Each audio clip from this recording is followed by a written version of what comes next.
Sua atenção para uma passagem única na Palavra de Deus está no livro de Lucas, o Evangelho de Lucas, foi a nossa segunda leitura, no capítulo de número 23, este versículo de número 43. O Senhor Jesus se dirigindo àquele salteador que também era executado ao seu lado, e disse-lhe Jesus: em verdade te digo que hoje estarás comigo no paraíso. Nosso título nesta noite é o lugar para conhecer Jesus. É realmente uma verdade que nós conhecemos uma pessoa melhor, mais profundamente, o seu caráter interior, quando a vemos em uma situação calamitosa, sob pressões, sobre desafios, sobre dificuldades. E se você deseja conhecer o verdadeiro Jesus Cristo, então aqui é o lugar para conhecê-lo, na cruz, em sua morte crucial, quando ele entregou a sua vida para de fato sofrer esta tortura e ser crucificado, morto no lugar de pecadores. Aqui está o lugar para conhecer a Jesus Cristo. Bem, aqui neste versículo nós temos tantas informações profundas, gloriosas, mas algo tremendo para o nosso ensino pessoal nesta noite, podemos perceber aqui nesta narrativa, que é a conversão a Jesus Cristo de um homem que é chamado aqui de um homem perverso, um criminoso. E veja você, salvo somente, simplesmente, por confessar seus pecados a Cristo, crer nele. Não foi batizado, não tinha como descer da cruz e ser batizado. O batismo não salva ninguém.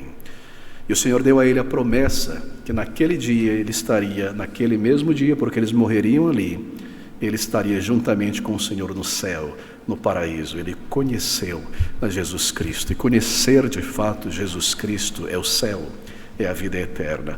Bem, eram 9h da manhã quando o Senhor Jesus Cristo e aqueles dois salteadores foram encaminhados para aquele pequeno monte fora da cidade de Jerusalém, às portas de Jerusalém, chamado Monte Caveira, Gólgota, ou Calvário no latim. De fato, ele possui certas protuberâncias rochosas que dá a impressão de longe de quem olha ser uma caveira, por isso é chamado de Monte Caveira, ainda está lá hoje, você pode o ver e o visitar.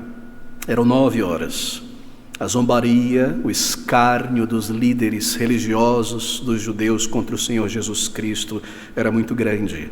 No versículo 35, e o povo estava olhando, e também os príncipes zombavam dele, dizendo: aos outros salvou, salve-se a si mesmo, se este é o Cristo o escolhido de Deus. Bem, eles levantavam e jogavam revanche sobre o seu inimigo Jesus. O Senhor Jesus Cristo tinha exposto publicamente diante de todos a hipocrisia, a falsidade religiosa destes homens, o fingimento religioso deles, o materialismo e a dureza do coração desses homens. E agora eles tinham toda a oportunidade de revidar e lançar sobre ele todo o vitupério, todo o desprezo, toda a chacota e zombaria. Não somente eles, mas as multidões insufladas por aqueles líderes religiosos gritavam zombaria contra o Senhor Jesus Cristo. Antes, mesmo poucas horas antes, eles cantavam louvores a Jesus, dizendo: Hosana, bendito aquele que vem em nome do Senhor Jesus Cristo. Mas agora eles gritam: crucifica-o, para fora com este homem, não o queremos. Ao seu lado, nós lemos no versículo 32, estavam 2 salteadores, e também conduziram outros 2 que eram malfeitores, para com eles serem mortos.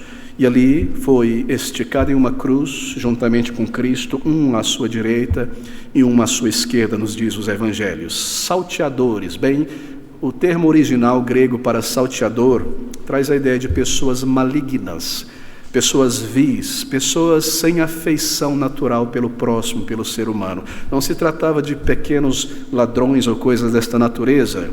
Provavelmente eram membros da insurreição de Barrabás contra os romanos.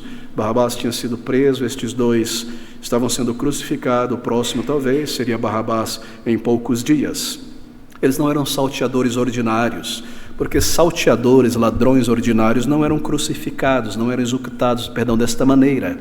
A cruz não era apenas um lugar de morte, era um instrumento de tortura, de vergonha, de vexame. E ladrões pequenos, assim por dizer, nos dizem os historiadores, não eram crucificados, não passavam por um instrumento de tortura desta maneira. Assim, eram pessoas violentas, pessoas que tinham tirado a vida de outras pessoas, invadido residências, violentado pessoas, sem afeição alguma. E nós lemos também ao longo da narrativa que os dois, não sabemos o nome deles, cremos que eram judeus de fato, mas nós lemos que ambos lançavam também contra Jesus, que estava ali do lado, insultos, xingamentos e blasfêmias. Se você abrir comigo em Mateus, no capítulo 27, no versículo 44, nós aprendemos isso. Mateus 27, 44, em sua narrativa diz Mateus: e o mesmo lhe lançaram também em rosto os salteadores que com ele estavam crucificados. As mesmas palavras do versículo 43, declaradas também lá em Lucas. Ambos. E se você pensar sobre estes dois homens, veja o tipo de índole destes sujeitos. A linguagem natural deles era uma linguagem baixa, uma linguagem suja. E agora eles estavam sob tortura, dor atroz no corpo, em um sol escaldante, em agonia, e diante de uma morte certa. Suas palavras, então, contra o Senhor Jesus Cristo foram terríveis. Elas não são ditas e nem deveriam ser ditas aqui. Mas Lucas nos informa no versículo 32, que também eles foram conduzidos àquele lugar, e ali estavam eles, e um deles mesmo blasfemava com o Senhor Jesus Cristo. Uma linguagem injuriosa. Você sabe que o termo blasfêmia tem uma conotação religiosa. Eles usavam o nome de Deus e questões do céu para xingar a pessoa do Senhor Jesus Cristo. Eles blasfemavam contra o Senhor. Homens perversos que estavam agora encarando a morte com uma consciência perturbada pelos seus pecados, porque nos é dito que eles reconheceram, pelo menos um deles, que estavam ali por justiça, pelos crimes, as maldades, as coisas horríveis que fizeram, e assim eles amaldiçoam a Cristo. Por quê?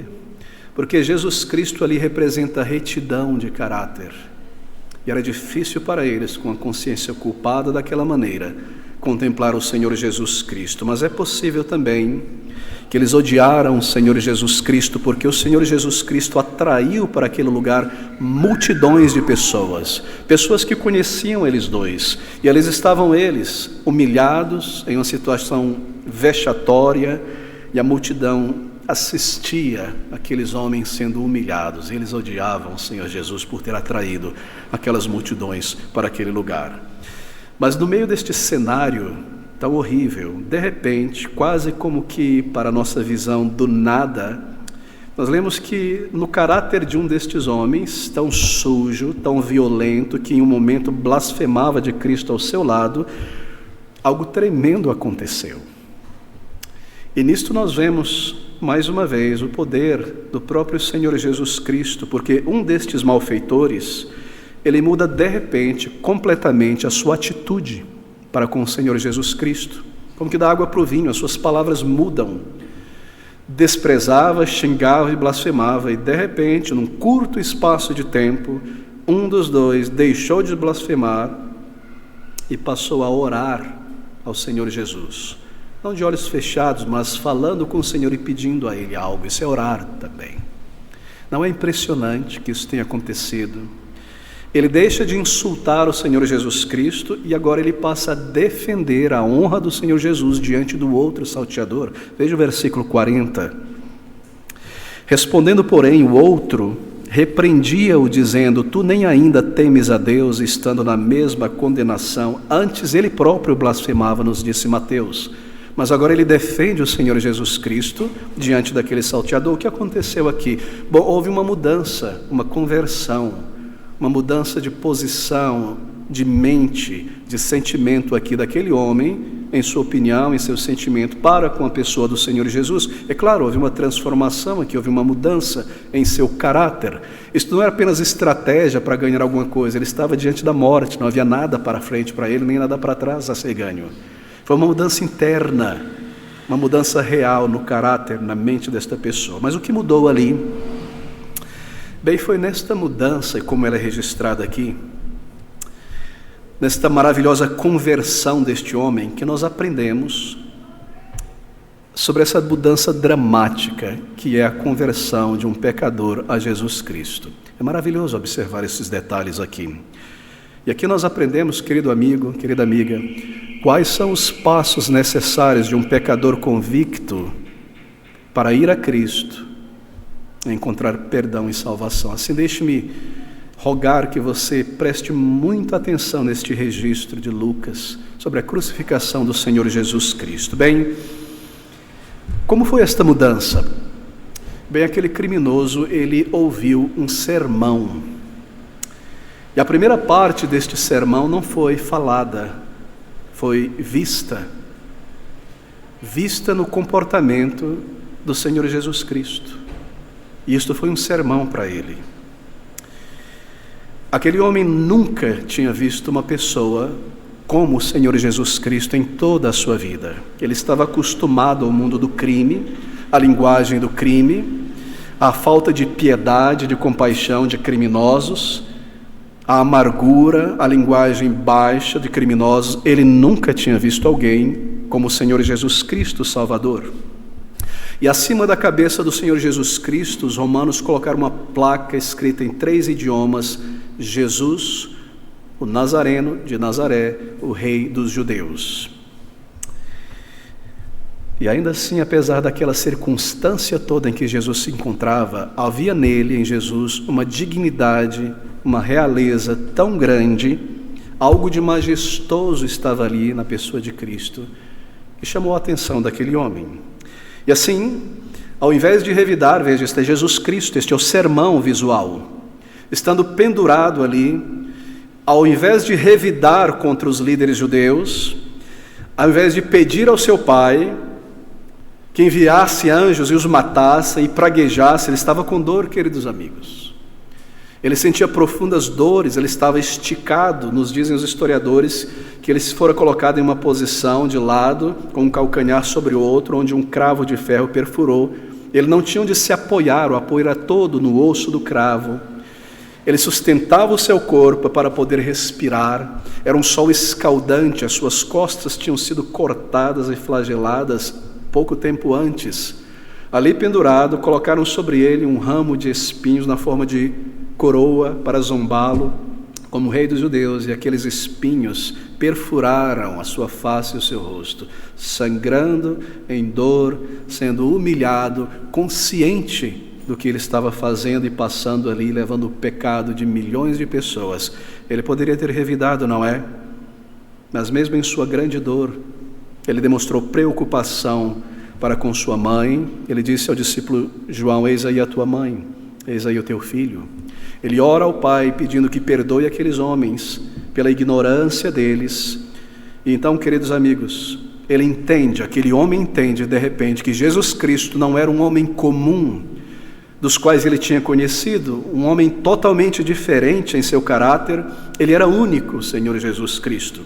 E esta foi a primeira parte do sermão, o sermão que ele viu. Então veio a segunda parte do sermão, que foram palavras faladas, mas não palavras do Senhor Jesus Cristo, palavras de pessoas incrédulas. No versículo 35, ali está Jesus e os 2 salteadores pendurados naquelas cruzes. E no versículo 35, o povo estava olhando e os príncipes zombavam de Jesus, dizendo: aos outros salvou, salve-se a si mesmo, se este é o Cristo, o escolhido de Deus. Aos outros salvou, era verdade, eles sabiam que Jesus Cristo tinha dado vista ao cego, limpado o leproso, curado o paralítico. Eles não podiam negar isto. Aos outros salvou, eles sabiam, eles não podiam negar a evidência.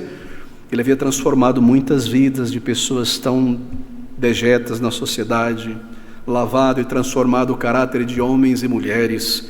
Como se podia explicar isso? Eles estavam ouvindo, os próprios líderes testificavam que o que ele fez foi real, os outros salvou. E ainda enquanto eles zombavam de Jesus, então aquele ladrão, ele descobriu a resposta, porque a resposta estava contida nos insultos, nas injúrias daqueles líderes judeus. Sem que percebessem, veja, sem que aqueles líderes ao pé da cruz percebessem, eles estavam pregando um grandioso sermão. Aos outros salvou, eles disseram. Alguns deles, como nós lemos, clamavam dizendo: Crucifica-o porque disse: sou filho de Deus. E aquele salteador ouviu: filho de Deus. Ele reivindicou ser filho de Deus. E eles também desafiaram o Senhor Jesus Cristo, o Salvador, a salvar a si mesmo. Se és o Cristo, escolhido de Deus, desce daí, salva-te a ti mesmo. E este, queridos amigos, foi o início da jornada deste homem para o perdão, para a salvação. Ali ele conheceu o Senhor Jesus Cristo. Oh, queridos amigos, ele passou a ver o Senhor Jesus Cristo como Jesus realmente era, o Salvador de Deus que veio a este mundo. E assim deve acontecer com cada um de nós, conhecermos o Senhor Jesus Cristo como Ele realmente é, quem realmente Ele é. Se há em nossa mente certas ideias de pobre Jesus Cristo, que eu vi numa imagem, numa cruz, pendurado lá, coitadinho dele, tão novo, foi levado embora, lance fora esta ideia. Ele entregou a sua própria vida. Ele deu a sua vida voluntariamente como um sacrifício no lugar de pecadores. Por muitos momentos na vida de Cristo, eles tentaram prender e matar Cristo, mas nunca conseguiram. Mas quando chegou a hora em que ele deveria entregar a sua vida como um sacrifício no lugar de pecadores, então ele entregou voluntariamente a sua vida. Naquele monte das oliveiras, os discípulos fogem, ele pergunta: a quem buscais? Deixem este ir, sou eu. E ele dá um passo em direção para se entregar. Ele não foi levado contra a sua vontade. E aqui ele ouve este sermão. Você conhece a Jesus Cristo da Bíblia, da Palavra de Deus. Nós devemos olhar para Jesus Cristo em sua majestade. Ele é o Filho de Deus, foi Ele quem criou o universo e criou o mundo. A Ele pertence o poder, foi Ele que declarou: haja luz, lá no princípio. E a física nos diz que a luz parece existir antes da matéria, é realmente impressionante. Nós devemos olhar para Ele não como um pobre, um hippie, o primeiro comunista, ou ideias tolas e falsas, ou um espírito que vaga e que encarna e volta, mas como Ele se apresenta em sua palavra. O Deus eterno que tomou um corpo e uma natureza humana para entrar no tempo e no espaço com o propósito de viver uma vida como um homem perfeita sob a lei de Deus, para representar pecadores, alcançar os méritos, para abrir o céu para pecadores e entregar a sua vida, como aqueles sacrifícios simbolizavam, no lugar de pecadores. Ele veio para morrer. E assim nós devemos olhar para o Senhor Jesus Cristo. Nunca houve alguém como o Senhor Jesus. É realmente impressionante estudar o caráter, a pessoa de Cristo. Quando você observa não as doutrinas ensinadas, mas a sua maneira, você se maravilha. Nunca passou mentira em sua boca, nunca pecou. As suas palavras eram palavras de vida eterna e as pessoas ficavam penduradas ouvindo os seus discursos e saíam dali dizendo: ninguém jamais falou como este homem. Em um determinado momento, o Sinédrio enviou soldados para agarrar e prender. E quando chegaram a ele, a multidão estava lá, foram entrando e ouvindo e pararam e voltaram para trás de mãos vazias. Nunca ninguém falou como este homem. Cristo Jesus, o Senhor, o Salvador que Deus enviou a este mundo. O primeiro passo, então, nesta conversão, foi lançar fora ideias tolas, falsas a respeito de Jesus e vê-lo como Ele é, em sua majestade, em sua divindade, morrendo ali não por seus pecados, mas no lugar de pecadores. Ele é Deus, queridos amigos. Ele é o Deus eterno que trouxe à existência tudo. E Ele voltará a este mundo. Ele prometeu retornar. Pense sobre a pessoa do Senhor Jesus Cristo. Eu não preciso ir muito longe. Nós vivemos em uma época que é dividida entre antes dele e depois dele. Nunca houve um homem como o Senhor Jesus Cristo. Historiadores não podem negar, mesmo ateus, a existência deste homem. Embora não creiam em sua divindade, eles não podem negar que toda a civilização ocidental foi criada baseada neste homem, Jesus Cristo, o Senhor, o seu ensino, a sua vida. A sua vida é a luz que veio a este mundo. Nós viveríamos na barbárie, no paganismo, sacrificando nossos filhos e bebês aos demônios se o Senhor não tivesse vindo a este mundo. O que seria da nossa existência? O mundo jazia, diz a palavra de Deus, num vale de sombra de morte, até que a luz do mundo, o Senhor, entrou no tempo e no espaço. E os homens o viram. e viram a sua glória, a glória como de um Filho de Deus, cheio de graça e cheio de verdade. É assim que nós devemos olhar para o Senhor Jesus, como um Salvador provido por Deus para entrar na fossa deste mundo e resgatar pessoas tão enlameadas pelo pecado, na mente e no coração, como eu, como você, o Santo Filho de Deus, provido pelo Senhor. Mas os judeus não gostaram disso, porque os judeus eram cheios de autojustiça. Eles diziam de si mesmos: nós somos descendência de Abraão. Um dia o Senhor Jesus Cristo declarou: se o Filho de Deus vos libertar, verdadeiramente sereis livres. Mas eles diziam: quem é você? Nós somos descendência de Abraão, nunca fomos escravos de ninguém. Quão tolos! E quão esquecido da história, foram escravos no Egito por 400 anos, na Babilônia por 70 anos, escravos dos assírios. Eles odiavam o Senhor Jesus porque ele pregava salvação por graça, um dom de Deus que vem pela fé nos méritos de Cristo e não por obras meritórias realizadas. Assim, esse é o primeiro passo. Olhe para o Senhor Jesus como aquele homem olhou naquela cruz, com os olhos abertos para quem Ele é. É necessário, queridos amigos, e pela primeira vez este homem teve os seus olhos abertos. Mas após ouvir aquele sermão, em parte sem palavras e em parte com palavras, então aquele ladrão começou a se perguntar: seria possível que Jesus de fato fosse o Cristo? Ele era um judeu, este homem. E como judeu, ele tinha passado por uma escola onde ele aprendeu sobre as profecias. Certamente ele conhecia aquela grande profecia de Isaías 53, que falava sobre o Messias, o que aconteceria quando ele viesse. Ele certamente tinha isso em sua mente, esta profecia de Isaías 53.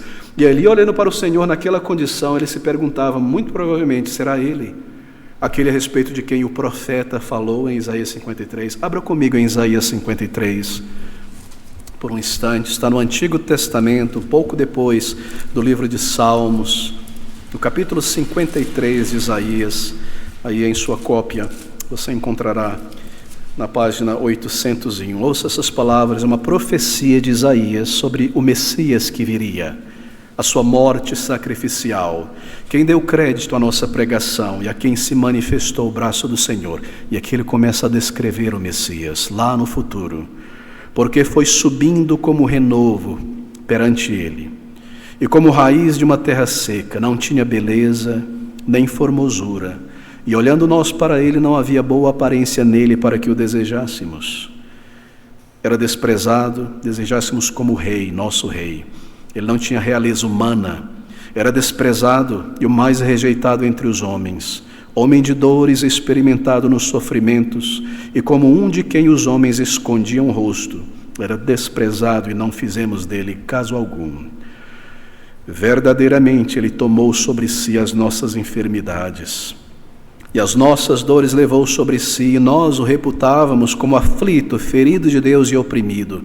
Mas ele foi ferido, perfurado por causa das nossas transgressões, e moído por causa das nossas iniquidades. O castigo que nos traz a paz estava sobre ele, e pelas suas pisaduras, isto é, açoites, hematomas, fomos sarados.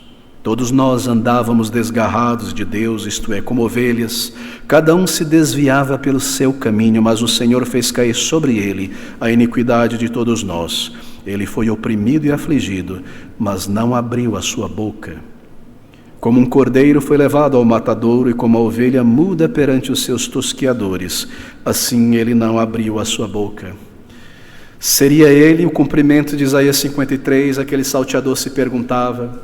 Seria ele o cumprimento do Salmo 22, volte um pouco atrás aqui no Salmo 22, uma outra profecia a respeito de Cristo, escrita 1000 anos, um pouco menos de 1000 anos antes da vinda do Salvador, que descreve exatamente a morte, a crucificação do Messias. Aquele homem judeu conhecia este Salmo 22. Ele era declamado, era cantado desde sua infância, ele sabia. Deus meu, por que me desamparaste? Quase 1000 anos antes da crucificação de Cristo. Porque te alongas do meu auxílio, das palavras do meu bramido, Deus meu, eu clamo de dia e tu não me ouves, de noite não tenho sossego. Porém tu és santo, tu que habitas entre os louvores de Israel. Em ti confiaram nossos pais, confiaram e tu os livrastes. A ti clamaram e escaparam. Em ti confiaram e não foram confundidos. Mas eu sou verme, não homem, opróbrio dos homens e desprezados do povo. Todos os que me veem zombam de mim, estendem os lábios e meneiam a cabeça, dizendo: confiou no Senhor, que o livre, pois nele tem prazer. Mas tu é o que me tiraste do ventre, fizeste-me confiar estando aos seios de minha mãe. Sobre ti fui lançado desde a madre, tu és o meu Deus desde o ventre de minha mãe. Não te alongues de mim, pois a angústia está perto. Nós lembramos das grandes gotas de sangue, e não há quem ajude. Muitos touros cercaram-me, os romanos, fortes touros de Bazã me rodearam. Abriram contra mim suas bocas como um leão que despedaça e ruge. Como água me derramei, e todos os meus ossos se desconjuntaram. O meu coração é como cera, derreteu-se no meio das minhas entranhas. A minha força se secou como um caco, e a língua se me pega ao paladar. Foi assim que ele morreu, pela asfixia do próprio peso, sem conseguir respirar. Me puseste no pó da morte, pois me rodearam cães, os líderes judeus.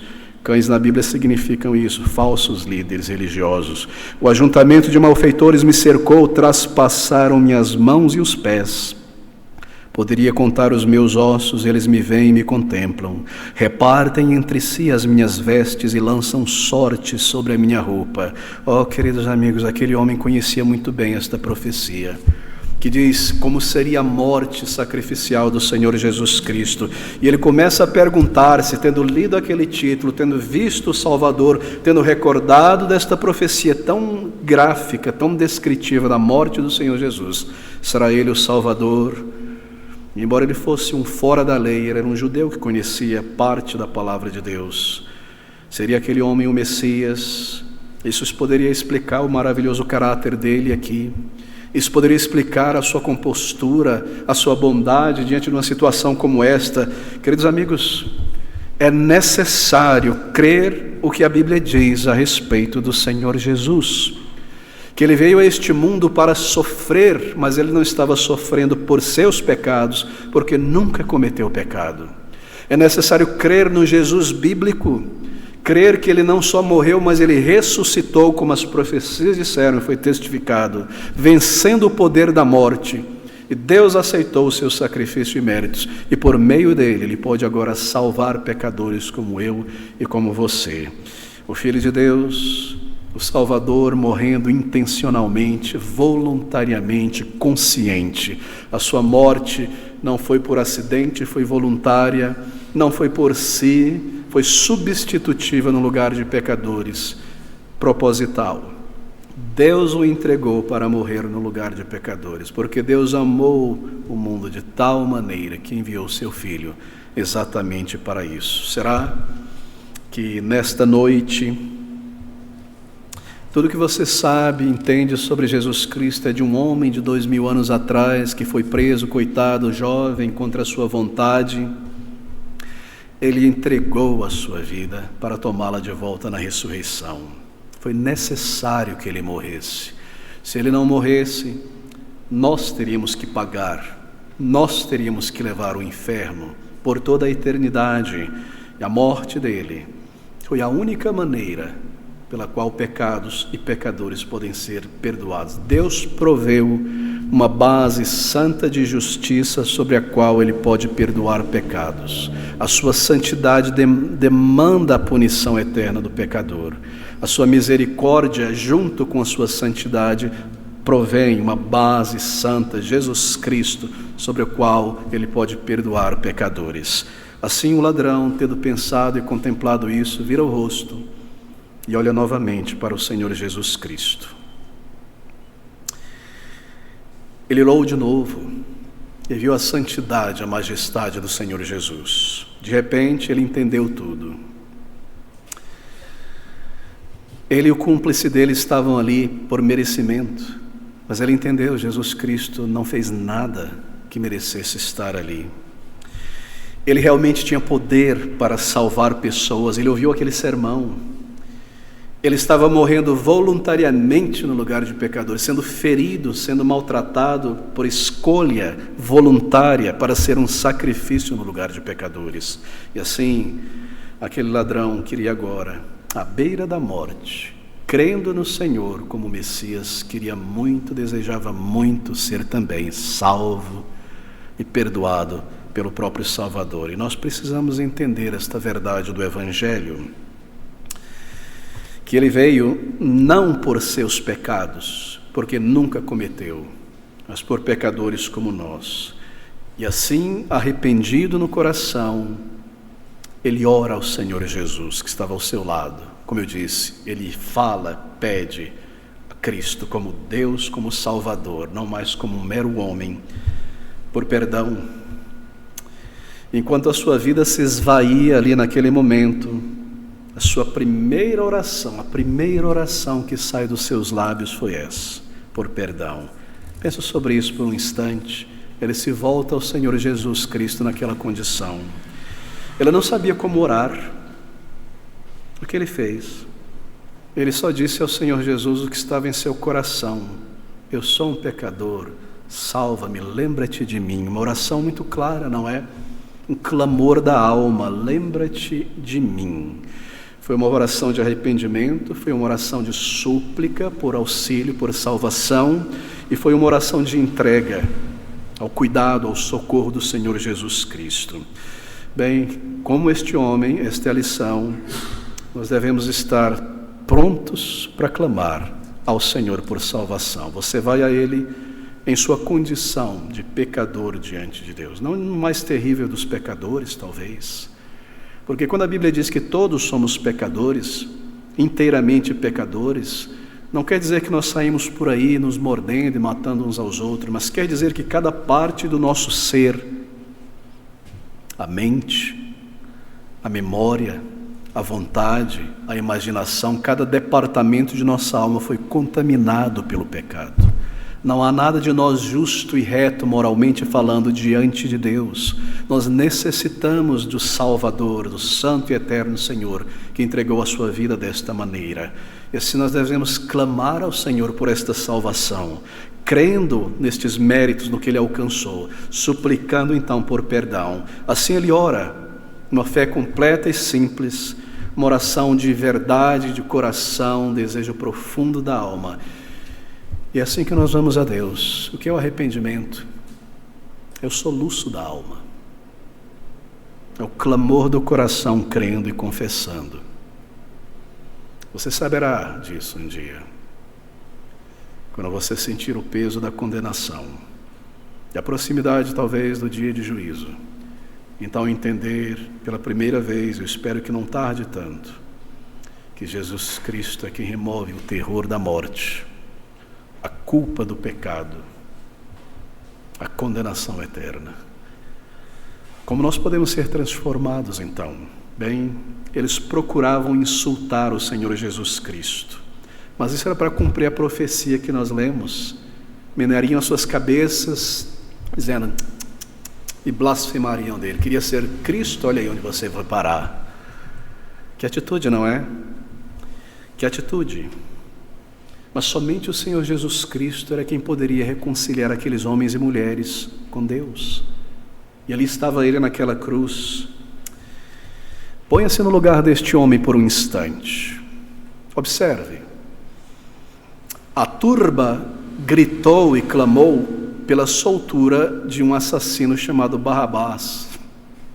Você percebe o que está acontecendo aqui? Barrabás livre, Cristo crucificado. Ele morreu para que este Barrabás fosse liberto da condenação do pecado. Ele foi crucificado pelos meus pecados, para que eu tenha o perdão e a vida eterna. Ponha-se no lugar dele, um criminoso rebelde contra Deus. Reconheça os teus pecados diante de Deus como pecados. Confesse-os ao Senhor e peça por perdão. Pense sobre esse salteador, eu devo concluir aqui. Será que o Senhor Jesus Cristo prometeu este perdão, esta salvação a ele por causa das boas obras que ele tinha realizado ao longo de sua vida? Isso prova que salvação não é por obras, não é verdade? Que obras ele fez de justiça? Ao contrário. Será que ele foi salvo pelo batismo? Por alguma cerimônia da igreja? Ele não teve tempo de descer dali e ser batizado. Não creia na mentira das religiões, que você é salvo por um ato físico, por boas obras, quando nós somos manchados por pecados. E as nossas melhores obras estão manchadas pelo nosso ego, pela nossa malícia, pelo nosso passado, pelo que nós somos diante de Deus. Pode Deus receber algo de nós, todo podre e manchado por mãos de homens pecadores como nós? É duro receber isso, não é? Mas se eu não encaro esta verdade, eu nunca irei a Jesus Cristo inteiramente. Eu sempre direi, eu preciso de uma ajuda porque eu não sou tão pecador assim. Não, eu preciso dos méritos de Cristo, do perdão dele, porque eu sou um pecador do pé à cabeça. Esta é a maneira. Ele não começou a dizer, Senhor, lá atrás, lembra-te de mim porque, olha, eu não era tão mal assim antes. Foi a sociedade que me corrompeu e me trouxe a esse lugar. Ele reconheceu que Cristo podia ver e sabia muito bem sobre ele. E assim ele pede perdão. Você não precisa ser nesta noite uma pessoa especial para ser salvo por Jesus Cristo, Senhor. Você não precisa estar em um lugar especial, religioso, onde há uma cerimônia muito bela, cheira de incenso, coisas religiosas, para alcançar o perdão do Senhor Jesus Cristo, para entregar a tua vida a Ele e rogar a Ele por perdão e salvação.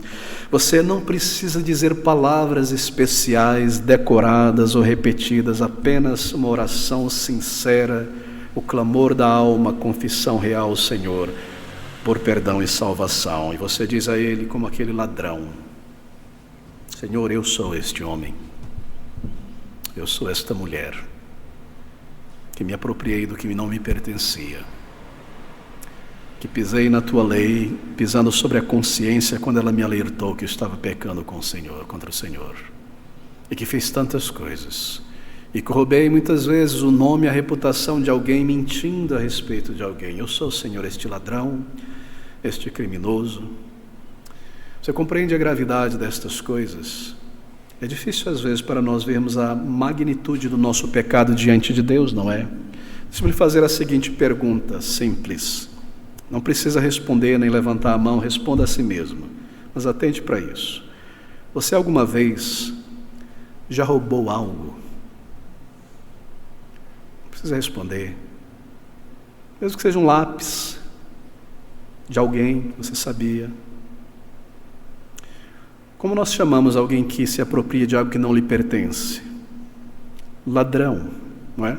Esse é o termo que nós usamos, larápio, ladrão, lalau, não é isso? Você alguma vez, não precisa me responder, já mentiu? Mesmo que seja uma mentirinha pequena, você alguma vez mentiu? Como nós chamamos na sociedade, na palavra de Deus, alguém que profere uma mentira? Um mentiroso, não é? Você, em algum momento da tua vida, como um jovem, um rapaz, casado ou não casado, um homem ou mulher, colocou os teus olhos sobre uma pessoa que não era o teu esposo ou esposa e permitiu que a sua imaginação adulterasse ou fornicasse? Há alguém isento disso aqui? Como nós chamamos isso? Fornicação, adultério. Agora, me responda esta última pergunta. Você realmente crê mesmo, que Deus permitirá no seu céu ladrões, mentirosos e adúlteros? Por isso nós precisamos desse Salvador que entregou a sua vida sem pecado no lugar de pecadores. O Senhor Jesus Cristo, Salvador. Pense sobre as palavras do Senhor Jesus e nós concluímos aqui. Está no versículo 43. Ouça o que ele diz, volte-se ao nosso Evangelho de Mateus, no capítulo 15, Lucas, no capítulo de número 23, versículo de número 43. E disse-lhe Jesus: em verdade te digo, de fato, com toda certeza, com toda segurança, no grego é amém, amém, verdadeiramente assim será, que hoje estarás comigo no paraíso. Oh, que coisa maravilhosa! Hoje, que velocidade!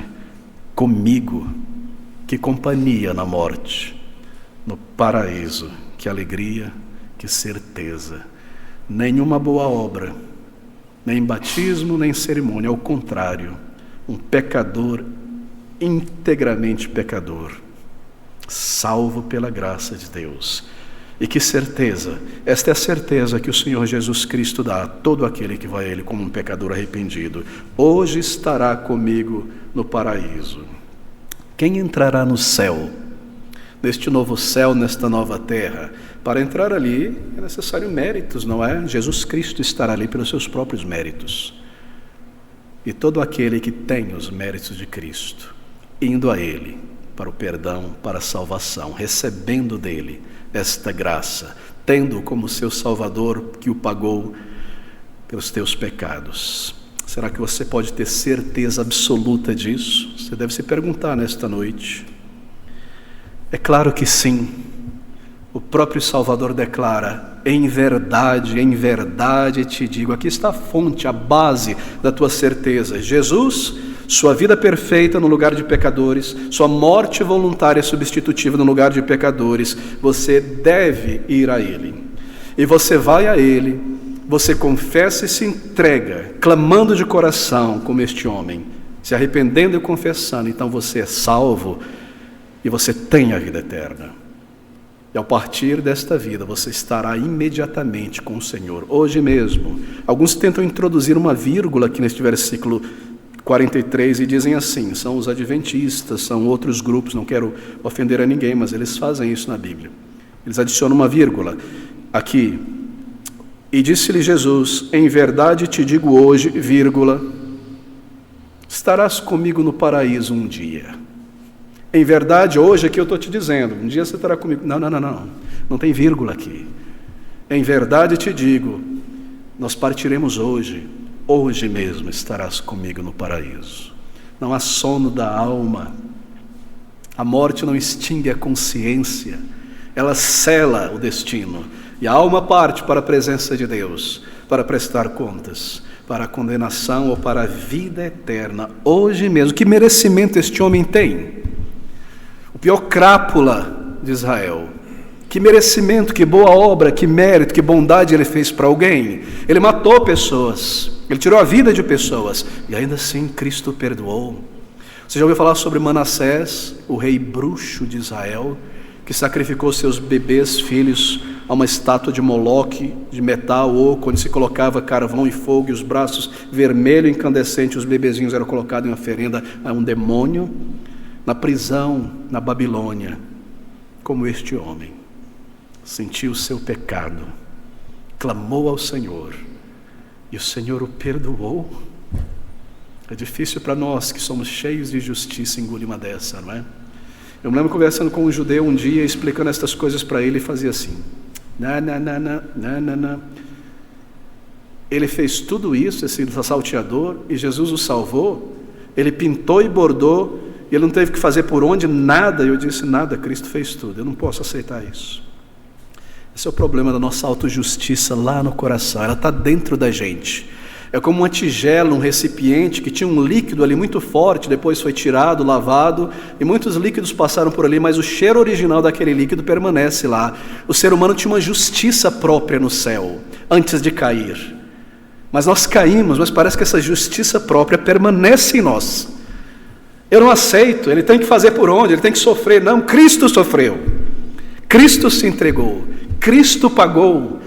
Não há salvação sem os méritos de Cristo. Ele não me aceitará, Deus, pelos meus méritos ou o que quer que eu tenha. Eu sou um pecador, eu mereço a condenação, mas Cristo Jesus veio por um pecador como eu e como você. Se você for a Ele nesta noite, querido amigo, você terá a vida eterna. A vida eterna com o Senhor, que começa aqui, uma nova vida. Um filho de Deus, uma filha de Deus. E você saberá mesmo que Ele te salvou porque Ele te amou e te perdoou. Vamos orar juntos, queridos amigos. Ó Senhor Deus, de toda a verdade e graça, quão difícil é para nós, quão duros somos, obstinados, orgulhosos, para aceitar e encarar este fato, que o Senhor nunca aceitará nossos méritos para a salvação, mas somente o do Teu próprio Filho amado no lugar de pecadores. Ajuda-nos, pois, Senhor, ajuda-nos a irmos e conhecermos o Senhor Jesus aos pés da cruz, em arrependimento e fé,